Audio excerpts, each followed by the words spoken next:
Hola amigos, ¿cómo están? Yo soy Leo Méndez, bienvenidos a TechFilm. Está conmigo Abraham Manso. Muy buenos días, tardes, noches, ¿cómo están? ¿Todo bien? ¿Y qué pasa si son la madrugada? Está en la noche. ¿Quieres que lo agregue? Lo agrego sin problema para los siguientes episodios, amigo. Amigo, hay un término que es, en mi punto de vista, el nuevo sabor del verano. A ver, amigo, esto sí quiero que me lo expliques bien, porque yo creo que me haría millonario cada vez que lo estoy escuchando.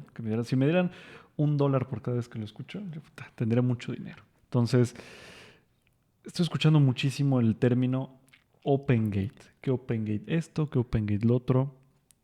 Creo que es un término un poquito diverso en ciertos aspectos. Cuéntame un poquito qué es el Open Gate, amigo.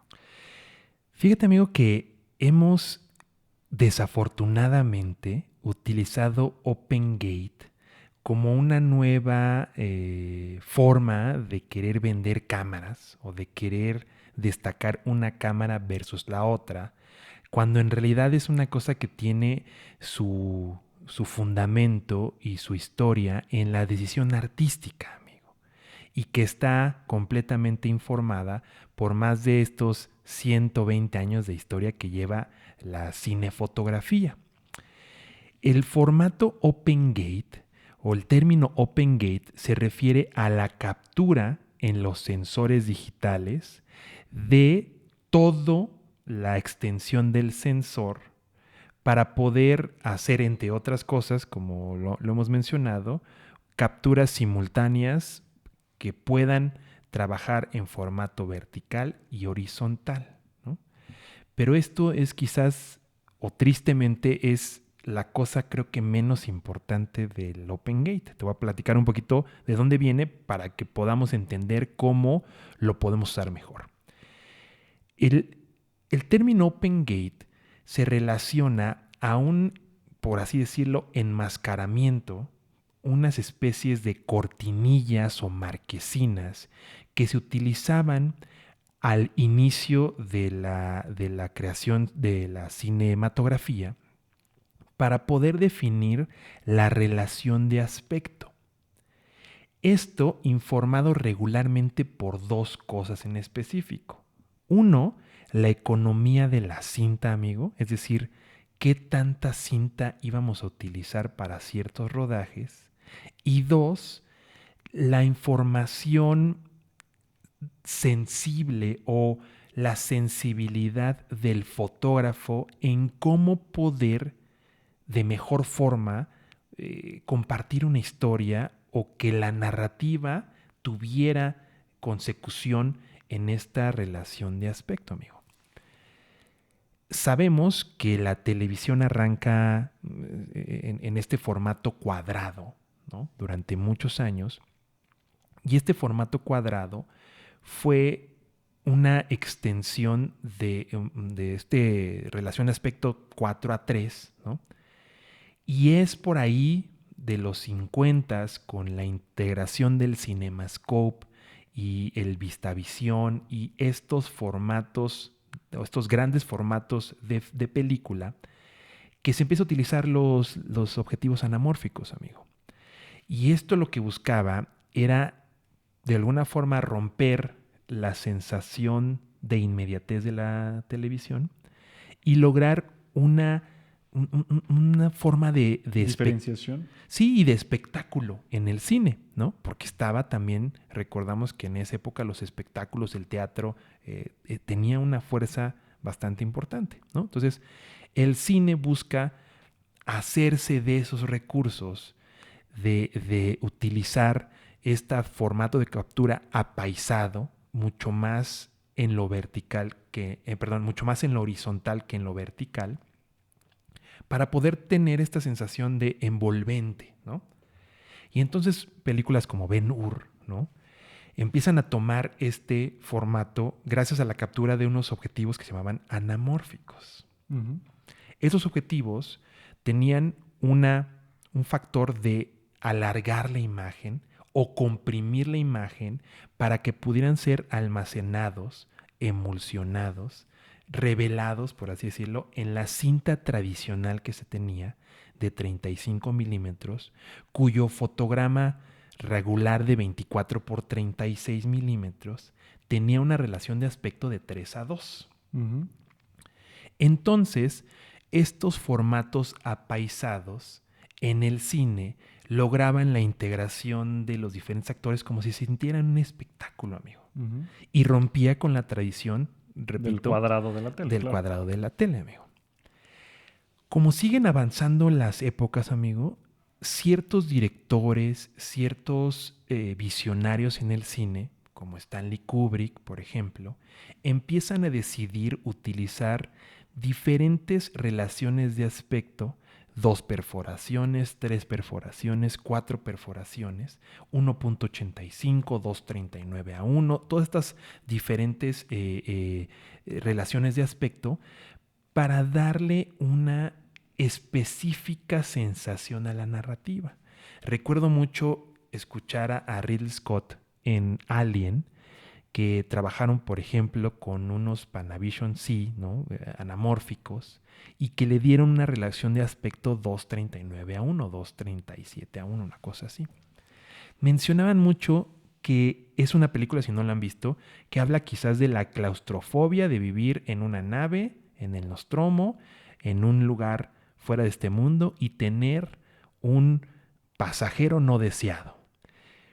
Pero el formato apaisado nos permitía ver las diferentes recámaras de este espacio y notar que la altura era pequeña, es decir, que no había mucha escapatoria. Ujú. Entonces se decide este formato apaisado, utilizando una serie de lentes, de nuevo, igual se utiliza la tecnología de Panavision, y se intenta a partir de esta forma, de esta relación de aspecto, empujar la narrativa hacia la claustrofobia. Claro. Ahora, este digamos, flujo natural de las películas, la televisión, la digitalización de la imagen, trajo consigo la consecución o el gran logro de poder capturar imágenes en movimiento en lo que se le conoce el cine digital, y utilizaron de primera instancia sensores que ya se ocupaban en la fotografía, cuya relación de aspecto era 3:2 y algunos otros formatos como el micro 4 tercios 4:3. Ujú. ¿Ok? Pero entonces, en esa época de la digitalización de la imagen, los sustratos o las salidas de ese material era la televisión digital y arrancaron también las plataformas de internet donde había servicios de video digital, amigo, Claro. ¿no? Entonces, los ingenieros que estaban a cargo de darle mejor uso a esos sensores notaron un problema, que era el cuello de botella de la lectura de los datos. Y entonces, como ya tenías esta ideología de las marcas de televisión de traer la experiencia del cine a casa, Claro. empezaron a utilizar otro formato, otra relación de aspecto que permitía incluir a muchas de estas experiencias. El clásico 16:9, Ujú. ¿no? Desafortunadamente, cuando tienes un cuello de botella de ese estilo, tienes que intentarlo resolver de manera, pues, creativa en el formato de ingeniería. Y en esa época, amigo, cuando se empezaba la digitalización de la imagen, incluso una de las formas era leer de manera progresiva, uno a uno, cada uno de los campos, o de manera entrelazada cada uno de los campos. Es decir, primero un campo y luego el otro, y luego el otro, y así. Y así lograbas la imagen en movimiento, amigo. Ujú. Seguro no te acuerdas de esto, pero en las transmisiones digitales de hace 15, 17 años, todavía lograbas ver cómo había imágenes progresivas e imágenes interlazadas. O sea, es decir, la imagen no te llegaba toda al mismo tiempo como si pasaba en el cine. Por eso los movimientos de todo lo digital en la imagen fueron como extraños hasta hace poco tiempo. Ujú. Hasta hace poco tiempo estamos logrando el leer los datos de la manera más precisa y rápida posible, como lo hizo o como se exponía la cinta en el sustrato fílmico. Ujú. ¿Ok? ¿Cómo lo lograron resolver? De manera digital, decidieron no leer ciertas porciones del sensor para que de esta forma pudieras técnicamente leer la porción que iba a ser utilizada en las salidas, es decir, en la televisión digital y en las plataformas de video digital. Es decir, estas compuertas, estas máscaras, son digitales, amigo. Exacto. Es decir, no existen físicamente, no están... No están unas cortinillas ahí en tu cámara tapando tu sensor y haciendo un 16:9 físico. Correcto.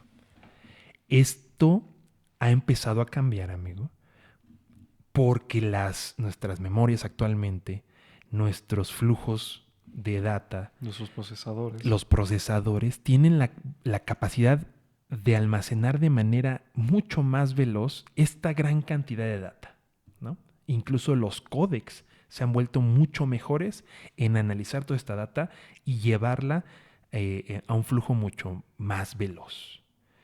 Entonces, esta situación progresiva desarrolló un fenómeno extraño que se llama rolling shutter, amigo. Claro. ¿Cómo definiríamos rolling shutter? ¿Como un Pues gelatina? como un movimiento gelatinoso en tu cámara, que es porque tu procesador no alcanza a procesar la imagen, por ejemplo, luego en 4K y demás. Había cámaras más chicas que al hacer movimientos bruscos, pues no alcanzaba a procesarse bien todo y hacía esos movimientos raros. Y es porque se está leyendo de manera progresiva el sensor. Entonces, por ejemplo, si ves un flash, inicia acá el flash y se termina barriendo, por así decirlo. Ahora, además de todo eso, había cámaras en formato APS-C, en formato micro 4 tercios, que para tener la mejor optimización de captura de imagen del sensor, empezaban a hacer recortes. Entonces había ciertas cámaras que decían a 24 cuadros tienes un recorte de 1.1, a 30 cuadros de 1.5. Y ni Pero se diga 60, porque era un recorte más agresivo. era un recorte de 1.5, 1.7. Pero cuando tomabas una foto, veías que se capturaba completamente todas las partes del sensor. Entonces empezó a acuñar el término Open Gate a aquellas cámaras que podían leer todo el sensor al mismo tiempo o toda la extensión del sensor con los diferentes formatos de lectura. Porque hay cámaras que pueden leer el sensor casi como si fuera un film, ¿no? O sea, como la A93 de Sony. Claro. No tiene rolling shutter por eso, porque te permite la captura de todo el sensor al mismo tiempo. Lo mismo pasa con las Komodo, ¿no? Tienen cada fotograma se lee por completo el sensor o una porción muy significativa del sensor. El principal problema, amigo, es lo que platicamos hace rato. ¿Para qué está usando la gente el Open Gate actualmente? La gente lo cree demasiado necesario porque la gran mayoría de personas, su contenido grabado en horizontal para plataformas como YouTube o hacer una película y demás, que es el formato como lo conocemos actualmente, 16:9, pues se está exportando actualmente a redes sociales, a Instagram, TikTok, por el tema de la viralidad, ¿no? De lo que se está haciendo ahora por tener los teléfonos de forma vertical. Claro. Entonces, el Open Gate está, de cierta forma, ayudando a no perder esa calidad, porque cuando haces un recorte en 16:9 de 4K, notas cuando subes tu contenido a redes, pues que se pierde una buena definición de tu imagen, comparado que cuando lo grabas de forma digital nativa, volteando tu cámara. Y es que lo que está pasando es que ahora nuestra salida es los smartphones, que a partir de las redes como TikTok e Instagram están decidiendo que el formato vertical es el formato con la mayor tracción. Dejemos a un lado la viralidad, pero la mayor tracción, y que ¿no? hasta cierto punto, incluso no sé si llegaste a escuchar, Por ejemplo, Disney, Marvel, de forma creativa están cambiando sus composiciones, regla de tercios y demás. Todo a veces lo están tratando de mantener al centro para que cuando se haga el recorte y se suban a redes sociales los clips, los trailers y demás, obviamente en redes, pues todo esté perfectamente bien y casi todo lo que quieres que se vea en tu escena esté al centro y tanto se vea de forma vertical como horizontal. Y eso es aburridísimo, desafortunadamente. Y es que el formato, la relación de aspecto era una sensación o una situación sensible que dirigía el cinefotógrafo. No era necesariamente el decisión de la plataforma, Claro. ¿sabes? Y entonces estamos viendo que muchos nuevos cinefotógrafos tienen muy pobres, por así decirlo, los fundamentos de composición de los planos, porque todo quieren que esté al centro, para que evitar que al recorte pierdas algo.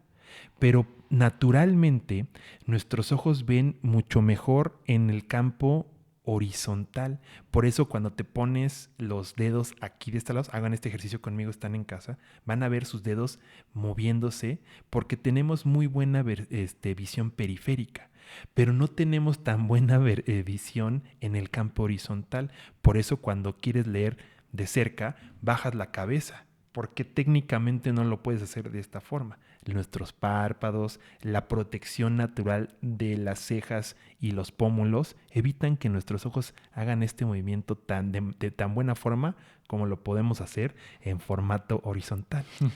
Y entonces eso es divertido porque ahora nuestras plataformas se convirtieron en una forma de scrollear, ¿no? Pero este scroll no es naturalmente nuestro movimiento ocular.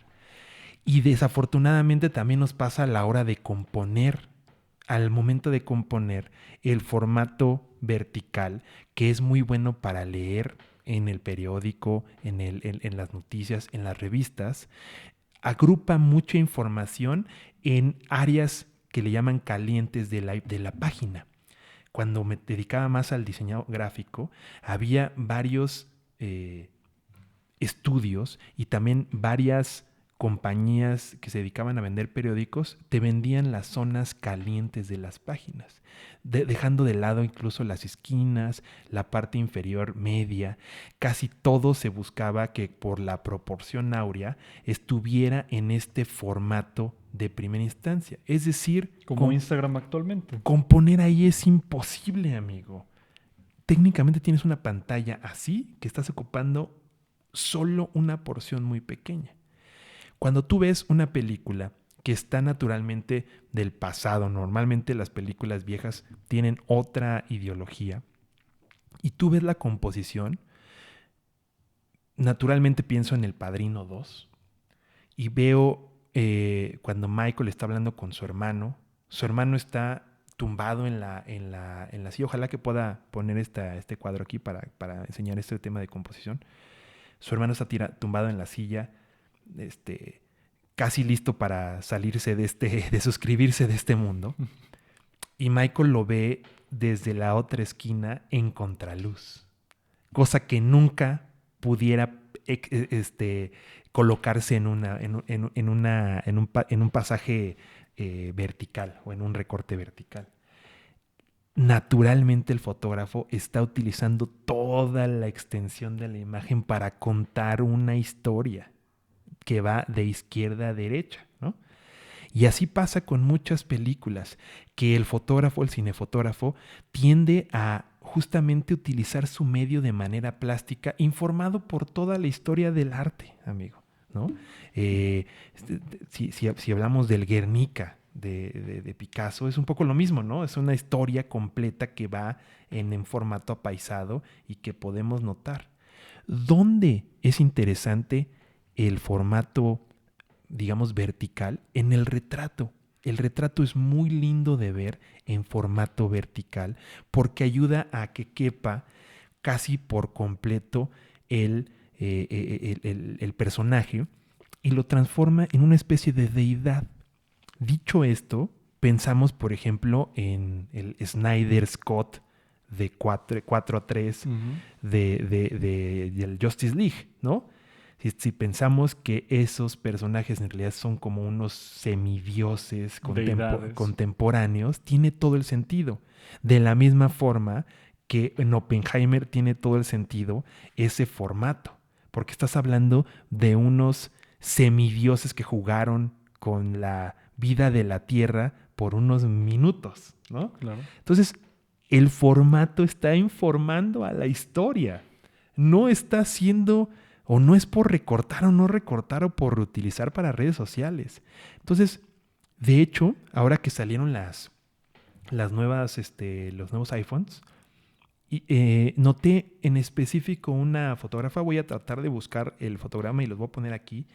Y pueden ver en este fotograma cómo el fotógrafo está tratando de usar todo el formato apaisado de la composición justo para llenar el frame de manera coherente y no estar pensando en esta cosa de a ver si puedo reutilizarlo para redes sociales. Claro.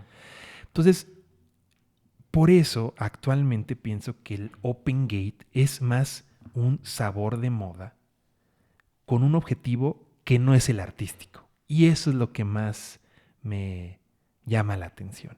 Que no es decir, qué buena onda que pueda tirar 3-2 Open Gate para poder probar otros tipos de composición. Exactamente. Que la situación por la que queremos la sociedad fotográfica, cinefotográfica, el Open Gate es para la reutilización y el repropósito del trabajo únicamente. Y que esto esté generando una composición tan extraña, siempre al centro, siempre encuadrada, que es un poquito estéril. Sí, sí, sí, totalmente de acuerdo. Al final, yo te llegué a preguntar, amigo, pues al final una Alexa, una Arri 35, pues tiene el tema del Open Gate, ¿no? Dudo mucho que Arri haya tomado la decisión Open Gate para que nuestros cineastas puedan reutilizar su material y lo puedan subir a sus redes sociales. Y ahí es completamente todo otro trabajo. El Open Gate en el mundo de la cinefotografía es una decisión creativa que está informada por el director, amigo, Ujú. que está trabajada en conjunto con el cinefotógrafo para darle pies a la historia. Ujú. Me pongo a pensar en películas, ¿no? Y pienso, por ejemplo, lo que vimos en Sinners, ¿no? Con este formato VistaVision y cómo el director busca llegar a diferentes salas con estos 70 milímetros y cómo se distribuye ahora el filme en la época del cine digital. Entonces él dijo, perfecto, que tenga una buena experiencia en cine digital, que tenga una buena experiencia en formato apaisado, que tenga una buena experiencia un poco todo en uno. O sea, le pasó también, ¿no? Creo que el cine está teniendo un buen momento en el tema de los aspectos. Los múltiples formatos, Me ¿no? acuerdo de Misión Imposible, que juega mucho con esos aspectos de que las partes de plática y demás, su aspecto más tipo 2:35:1, y de repente cuando empieza la acción o empieza el espectáculo visual, ¡pum!, cambian al formato, yo que la vi en IMAX, ¡pum!, a utilizar toda la pantalla. Ujú. No me dejarás mentir, tú me dijiste, amigo, si vas a ver Fórmula 1, vela en IMAX, Claro, porque si la ves en un formato normal te estás perdiendo de muchas cosas claro. alrededor. Entonces creo que en el Incluso cine la no se está velocidad, desperdiciando. ¿no? Exactamente, incluso la velocidad, pero todo tiene que ser una decisión creativa, ¿no? Es decir, no es para solo el reutilización del material, es creativamente usemos el Open Gate de manera creativa. Digamos, perfecto, esta narración va a ser en formato cuadrado y a ver cómo nos sentimos. Por ejemplo, estábamos trabajando el otro día este nuevo formato, comillas, comillas, que se llama Verticascope, ¿no? Algunos lo están llamando así, que es voltear el eje de tus objetivos anamórficos para tener una sensación de un retrato, es un 5:4, por así decirlo, ¿no? Ujú.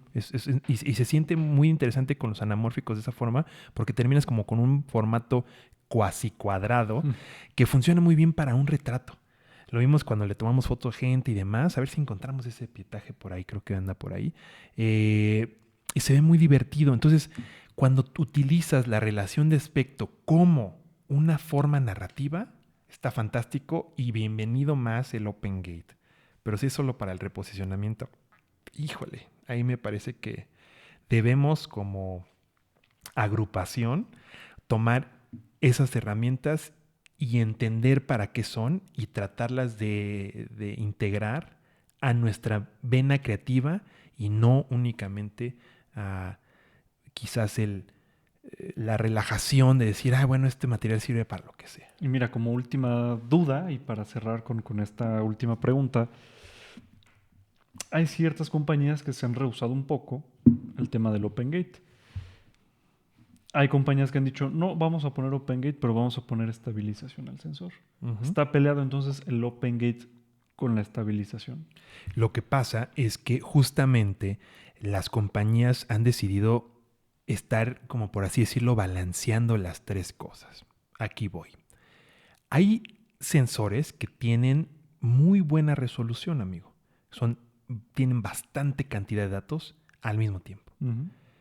Pero entonces, para tener bastante cantidad de datos al mismo tiempo, tienes que tener un muy buen procesador.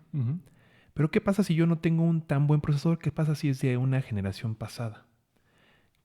Yo lo que haría sería utilizar un sensor con menos megapíxeles, que tenga una mayor velocidad de lectura.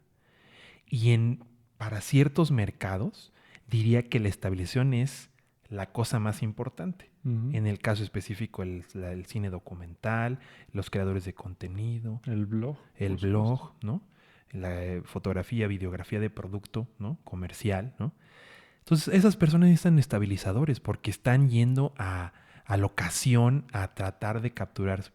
Para ellos, quitarles la estabilización sería ilógico, ¿no? Hay otra gran cúmulo de productores que, como nosotros, trabajan dentro de un espacio confinado, con una buena iluminación, una buena luz. Para nosotros podríamos tener una cámara Open Gate sin estabilización porque este podcast y mucho de lo que hacemos lo hacemos en un tripié. Entonces no tendríamos ningún problema y podríamos, como decíamos, reutilizar esta imagen varias veces, ¿no? El problema también pasa por esta ideología que es más en el sentido de la ingeniería, de resolver problemas. Tú como ingeniero dices, bueno, si yo quiero darle la mejor herramienta a este público, necesito quizás sacrificar una cosa y pensar que el grueso de la población que lo va a usar está en esta profesionalización y ya tiene las herramientas necesarias. Caso específico de la EOS C50, la cual nos enteramos que no tiene IBIS, pero tiene Open Gate. Entonces mucha gente que está, por ejemplo, en el mundo del FPV dice, fantástico, porque el estabilizador es mi dron y yo lo voy a mover. Y la segunda estabilización es, al tener el Open Gate y tener todo el sensor y la lectura, yo en postproducción puedo activar la estabilización que sea óptima para el tipo de trabajo que estoy haciendo. Que de forma, creo que se lee de forma giroscópica, me parece. Correcto, ¿no? Entonces ya puedes tener un recorte asociado a lo que tú como profesional necesites. Estás haciendo un contenido y tienes un gimbal, lo que quieres es apagar la estabilización. Porque recordemos que la estabilización son una serie de motores que trabajan en los distintos ejes, pero es gracias al enmascaramiento y a las diferentes cortinillas en lo cual ya nosotros no percibimos el movimiento en el resultado final, es decir, tenemos un recorte. Entonces tenemos que decidir qué tipo de cámaras nos sirven mejor. Por ejemplo, una de las mejores cámaras actualmente en el tema de estabilización es la línea Lumix, la parte GH7, creo que es la última versión. ¿Por qué es tan buena para la estabilización? Porque decidieron los ingenieros meter un sensor más pequeño, micro 4 tercios, y entonces los motores actúan tan bien y el espacio de la apertura es tan perfecto que aunque se mueva siempre va a estar completamente utilizado el sensor, ¿no? Entonces, hay formas digamos, hay como toda una ideología de resolución de problemas en los ingenieros que los entiendo, ¿no? Entonces nosotros como creadores a veces nos quejamos injustamente de ciertos productos que tienen o no tienen, pero también entendemos o tenemos que entender cuáles son nuestras necesidades. Si, por ejemplo, te dedicas al blog, la verdad es que el OpenGate no creo que sea tu mejor solución, porque tú lo que necesitas es un IBIS demasiado recortado para que te muevas como quieras, sin necesidad de pensar en que vas a tener las orillas Sí, raras. todo raro, claro. Pero si estás en un tripié y tienes un programa como esto, grabas conciertos y tienes 4 cámaras en un tripié, bienvenido al OpenGate, porque tú estás estabilizado físicamente con una herramienta como un tripié. Pues hacer todos los recortes que Y quieras después en el en mundo. postproducción recortas que necesitas un ad de 5:4, ad 5:4. Necesitas un banner de 4:1, aquí está tu banner 4:1, ¿no? O sea, es un poco, es cómo vas a utilizar ese material después. Pero sí tiene que ver con qué estás haciendo todo el día. Un documentalista, amigo. No hay nada más. El otro día vi un documental de Katrina, que se los recomiendo, está buenísimo, pero mucho del pietaje es de teléfono, smartphone del año 2005. Y llega un momento que estás mareado. Llega un momento que de verdad marea, porque todo está movido, ¿no? Entonces, tengo un proyector en casa y lo puse y después dije, ya estoy mareado, ¿no? De por sí. Entonces, me parece que sí, en un documental, pues la estabilización es importantísima. Y en el cine, obviamente se lo quitas porque tienes todas unas herramientas, los panthers, las cabezales, todos los diferentes tipos de grúas, pues ya están estabilizadas y el peso mismo genera esta estabilización. Así que bienvenido el OpenGate ahí. Entonces, es por eso que queríamos hacer este video, porque a veces como que hay mucha incongruencia en los mensajes que leemos de algunos creadores, donde pareciera que el OpenGate viene a resolver el mundo, pero solo viene a resolver una parte de un cierto específico mercado, amigo. Claro, exactamente. Así que muy claro, muy claro. si queremos OpenGate, hay muchas herramientas que lo hacen muy bien. Panasonic, Lumix está haciéndolo muy bien. Ya nos enteramos también que Canon está haciéndolo muy bien. También la XM5 de Fujifilm está haciéndolo muy bien. Por supuesto, las líneas más costosas de Sony tienen sus versiones. Arri tiene también sus versiones. ¿Quién más nos falta? Hasta ahora son los que están... Pues Apple, ¿no? Para cerrar con Apple. Apple con el iPhone 17 Pro.